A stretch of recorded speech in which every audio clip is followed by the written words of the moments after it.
hope you had a good Christmas, because it probably was better than mine. Even if you met your racist uncle, even if somebody fucking died, at least something fucking happened, because my Christmas just basically went like this. I went to my mother's working place. She's an English teacher. I went there. Almost nobody was there because obviously everybody was celebrating the holidays. I went inside the room alone and I just studied all day. Math, chemistry, Korean classic literature. I just studied while listening to Leonard Cohen. That was my Christmas. I didn't watch a single Christmas movie, not even a short special. I didn't listen to a single Christmas song. I didn't even go outside, except for the fact that I went outside to go to my mother's place. That was the only sunshine that I saw, because by the time I came out, it was nighttime, and the sun was just gone. People were laughing. They were probably going home to like, bone and all that shit, eat some cakes, get fat and shit, while I used my fucking brain to decipher numbers and circles and triangles and pies and e's, which is 2.71 for whatever. Needless to say, it was depressing. But on goes life. And Christmas is overrated anyways. As long as I'm unhappy, Christmas is always going to be overrated. So, Chicago. And there's no correlation here whatsoever, but we're just going to talk about it. So, for some reason, maybe because of La La Land, and I'm not sure what happened in America. I don't really focus on America's box office results. But in Korea, when La La Land came out, it was like the #1 film at the Korean box office for about a solid 2 weeks, which was very surprising. But maybe because of that, Korea decided to randomly just re-release Chicago in theaters nation-fucking-wide. So even a small town that I live in, here in Ixon, the film was released. I don't know why it had to be Chicago from all the films they could have chosen. It could have been West Side Story. It could have been some classic Judy Garland movie. It could have been Mary Poppins. That would have been great. But no, it had to be Chicago because Korea is a very trendy country. We like following new trends. We like new things. And maybe because of that, we couldn't go beyond the fucking 2000s. So how should I fucking know?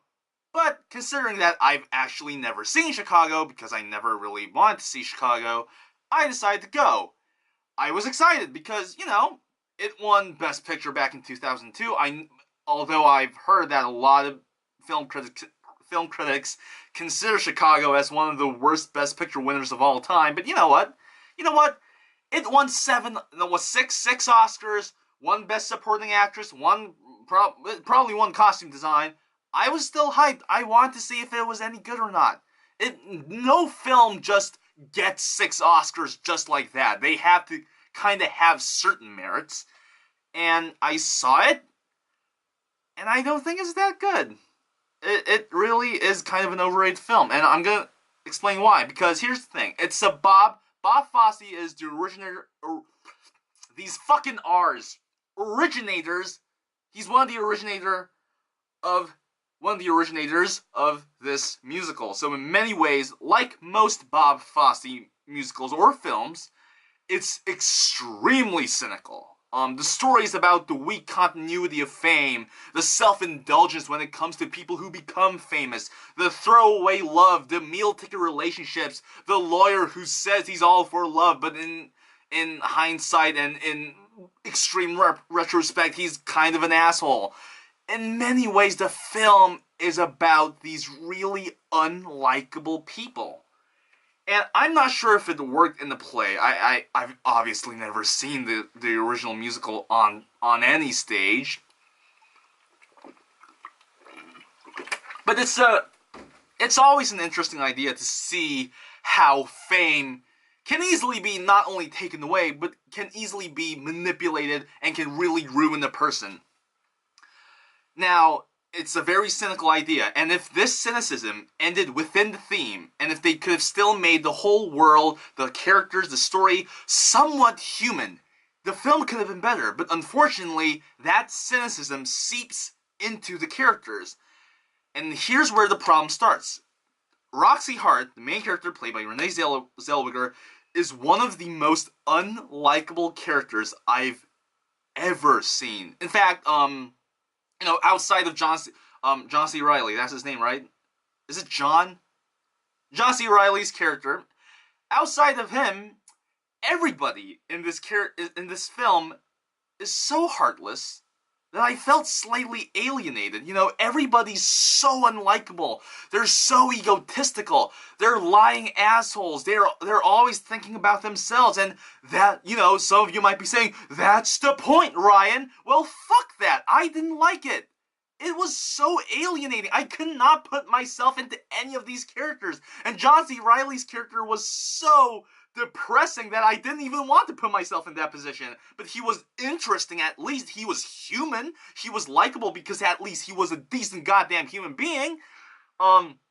It's so heavy on the theme that it actually forgets to make the characters more human. That's my point. Even, the only moment from the other characters outside the John C. Reilly character, from the other characters, the only human moments that I saw were the moments where Velma's desperation started to show, and it was great to see that musical number with, Catherine Zeta-Jones just going everywhere, trying to, convince Roxy to become part of her act. That's a great scene. The desperation just comes out. And that scene where what was the woman in the cell who says she's innocent and she's from the Czech Republic or something. When she dies, you can see that Roxy's really scared of death and what might become of her. And those moments are genuinely human. But even those moments kind of come from a very despicable and self-indulgent place. Roxy's fear of death, okay, that might be genuine. That fear of death is just overall a very human thing. But Velma's desperation comes from a place of this desperate need for fame. It's a very despicable and inhuman aspect of these characters, and because this film just fucking pushes you down with that shit, these moments just feel like a part of that big idea of cynical, self-indulgent, just self-centered character arcs. Now, the musical numbers and the acting felt a little off at times, at least for me, and that's a big problem considering that this is a goddamn musical. And while I was watching the film, I wanted to know why, because for some reason every single musical number just felt slightly off. And the acting felt especially off right after the musical numbers. I thought about it in the theaters, and I think I know why. The film makes sure, this film, if any film compared to other musicals, this film makes sure that the world of the songs and the real world are separate. They make sure that's distinct. The musical numbers happen in this fantasy world where exposition is done through songs, and the real world just exists on its own. And that's not how most musicals work.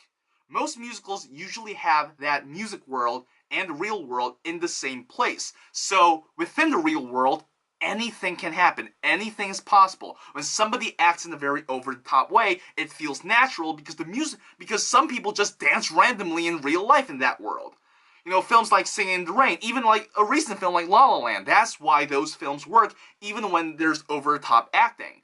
That doesn't mean that a musical should always follow this aspect. It's just that this is a Chicago, and I'll give this to Chicago. It was a very original move, but here's where the problem comes.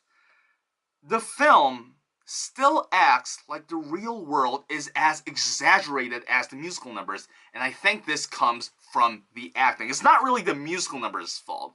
It's the way the real world is portrayed. The acting is so hammy and so over the top. Especially Renée Zellweger and Richard Gere. Those are just terribly hammy, in-your-face, cartoonish acting. Even the characters are all cartoonishly stereotypical. You got You got the bumbling husband. You got the asshole lawyer. You got the main character who just wants to be famous. You got the character like Velma who used to be famous and she's so like self-centered and egotistical and she thinks everything's about her. You got the lady who takes care of everybody and she's sassy and she's so confident, and I'm just like, god damn, this is just a cardboard cut out of every other goddamn film I've seen. Is there anything original about the acting or the characters in this film? And there's none. There's just none. Here's what's good about the movie, though. It looks good.